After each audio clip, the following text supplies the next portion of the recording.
বিজ্ঞ আলোচকবৃন্দ, দেশের কৃতি সন্তানেরা, আসসালামু আলাইকুম। ওয়ালাইকুম সালাম।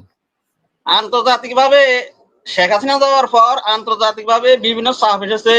ভারত আমাদেরকে বিভিন্নভাবে বিভিন্ন প্রেশার ক্রিয়েট করেছে।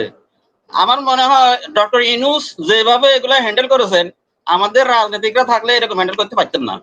এবং দেশের অভ্যন্তরে অনেকগুলো ষড়যন্ত্র হয়েছে, আমরা যেগুলো জানতে পারি মাঝে মাঝে। আপনাদের আলোচনার মাধ্যমে অনেক তথ্য আমরা পেয়ে থাকি। আমাদের রাজনৈতিক দলগুলো কি ইউনূস সাহেবকে ব্যবহার করতে ব্যর্থ হয়েছেন কিনা, আর ইউনূস সাহেব যে এভাবে কূটনৈতিক পরিচালনা করেন, আমাদের রাজনৈতিক দলগুলো আমার মনে হয় ইউনূস সাহেব এই 6 মাসে যা করেছেন, আমাদের রাজনৈতিক দলগুলো আমার মনে হয় 6 বছরে এরকম কাজ করা সম্ভব হতো না। এখন আমাদের ভবিষ্যৎ কি কি আছে সামনে? আমাদের রাজনৈতিক দলগুলো তো একে অপরকে বিশ্বাস করে না। বিএনপি এখন এই বর্তমান সরকারে বিশ্বাস করে না। ওনারা মনে করতেছেন যে ওনাদেরকে ক্ষমতা দিবে না, অন্য কাউকে ক্ষমতা দিয়ে সরকার চলে যাবে। তা আপনাদের মতামতটা জানতে চাই। ধন্যবাদ সবাইকে। হ্যাঁ, আমি এই প্রশ্নের উত্তরটা চাচ্ছি জাকির কাছ থেকে। জাকি, তুমি এই দর্শকের এই প্রশ্নের উত্তরটা, তুমি যেহেতু রাস্তায় লড়ুকে সেই সৈনিক তোমার কি মনে হয়? দর্শকের এই প্রশ্নের উত্তরটা দাও। ধন্যবাদ হোসেন মনির ভাইকে, সুন্দর প্রশ্ন। আই থিঙ্ক আমি আমার এই প্রশ্নের আনসারটা আমি কভার করেছিলাম আমার প্রথমে।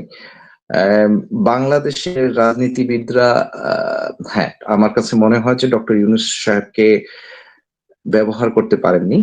উনাকে প্রথম দিক থেকেই, যেমন প্রথমে জাতীয় সরকারের একটা চেষ্টা করা হয়েছিল, প্রধান একটা দলের বিরোধিতা এটা হয়নি, আমরা যেটা জানতে পারি।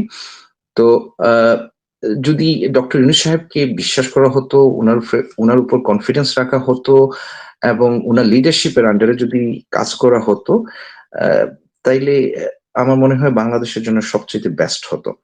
এবং এই যে সংস্কারের যে কথাটা বারবার আসতেছে, যে সংস্কার নির্বাচিত সরকার এসে করবে এবং সংস্কারের এখন দরকার নেই, নির্বাচনটা দিয়ে দেন, এই কোনো সংস্কার কিছুই হবে না যদি নির্বাচন অতি দ্রুত দিয়ে দেওয়া হয়, 6 মাস থেকে 1 বছর। আমরা দেখি না, কারণ প্রশাসনের প্রতিটা লেয়ারে আওয়ামী লীগের লোকজন, এবং 16 বছরে এরা এত কমপ্লেসেন্ট হয়ে গেছে, এরা এখন 1 কোটি 2 কোটি টাকায় আর দুর্নীতি করে না, এরা হাজার হাজার কোটি টাকার দুর্নীতি করে একজন পিওনো, একজন তারপর যে কোনো একজন নিম্ন শ্রেণীর সরকারি কর্মকর্তাও শত কোটি টাকার দুর্নীতির সাথে জড়িত।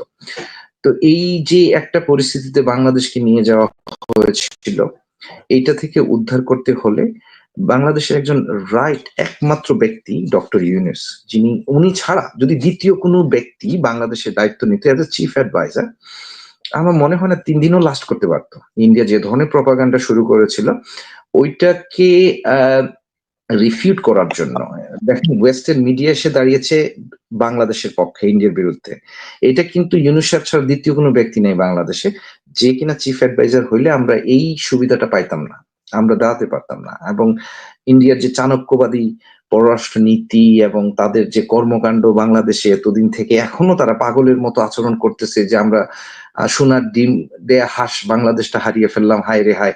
হ্যাঁ, তো আমাদের বুঝতে হবে এই জিনিসগুলা। এবং রাজনৈতিক দলগুলা, হোসেন মনির ভাইয়ের অনুযায়ী, যে রাজনৈতিক দলগুলা যদি if they listen to doctor Yunus correctly এবং তারা যদি সঠিক রাস্তায় হাঁটে, তাইলে দেশের জন্য ভালো হবে। দেশ তো সবার আগে, রাজনৈতিক দলগুলো পরে। ডক্টর ইউনূসের অপরাধ কি ওনার নোবেল পুরস্কার জয়ী হওয়া?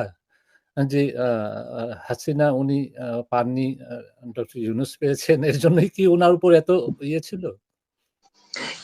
এইটা আমরা বলতে পারি যে উনি 10 লক্ষ রোহিঙ্গা ঢুকাইছিলেন বাংলাদেশে, অনেক লবিং করছেন উনি যাতে নোবেল পুরস্কারটা পেতে পারেন, বাট উনি পাননি।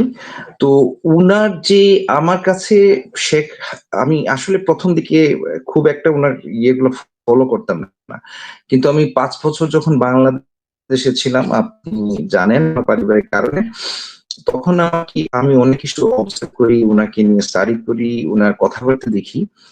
উনি মেন্টালি কোনো ফিট পারসন না, কোনো প্রশ্নই আসে না এই ধরনের একজন মানুষ একটা দেশকে চালাবে। উনি মেন্টালি ফিট না, ওনার কথাগুলাই, উনি একজন নার্সিসিস্ট, উনি কথাই বলে, ওনার যে কথা বলাটা আমার খুব বিব্রত লাগতো যখন উনি বলতো যে আমার এই দেশটা আমার, আমার বাবা এই দেশ স্বাধীন করেছে, না তোমার বাবা একা স্বাধীন করেনি এই দেশ স্বাধীন করেছে আরো অনেক নেতা, অনেক লোক জড়িত আছেন এখানে। কিন্তু তার যে এক্সপ্রেশনটা ছিল ওইটা ছিল যে না, এই যে কিছু একটু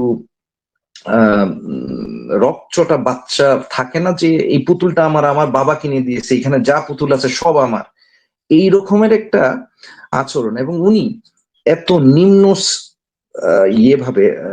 নিম্ন শ্রেণীর কি বলবো, যে উনি যেইভাবে ব্যক্তিগতভাবে লোকজনকে অপমান করতো পাবলিকলি, ব্যক্তিগতভাবে লোকজনকে অ্যাটাক করতো, এটা বাংলাদেশের কোনো রাজনীতিবিদদের মধ্যে, অন্য কোনো দলের বা অন্য কারোর মধ্যে তেমন আমি দেখিনি। এটা উনি ওন করতো বাংলাদেশ, ওনার প্রতিটা কথায় বোঝা যেত উনি আসলে বাংলাদেশ ওন করে। তো এই ধরনের একটা পরিবার, এই ধরনের একটা লোক, এদের এই পরিবারটা সম্পূর্ণ এইরকম ছিল কথাবার্তা তাদের। এরা দুর্বিনীত এবং এদের মধ্যে সভ্যতার বা শিক্ষার কোনো ছাপ দেখতাম না কথাবার্তায়। এবং এরা মাস্তানের মতো জোর জবরদস্তি কথাবার্তার মধ্যে সবগুলোই ফুটে উঠতো। তো এটা কোনো সভ্য দেশের কোনো রাজনীতিবিদ, বিশেষ করে প্রধানমন্ত্রীর এইভাবে কথা বলার তো প্রশ্নই আসে না। এই মানুষটা কিভাবে 16 বছর এই দেশ চালাইলো, এটাই হচ্ছে প্রশ্ন। এবং আমাদের সবচেয়ে বড় দুর্ভাগ্য, 1000 বছরের দুর্ভাগ্য, যে এরা এই দেশটা 16 বছর চালাইছে।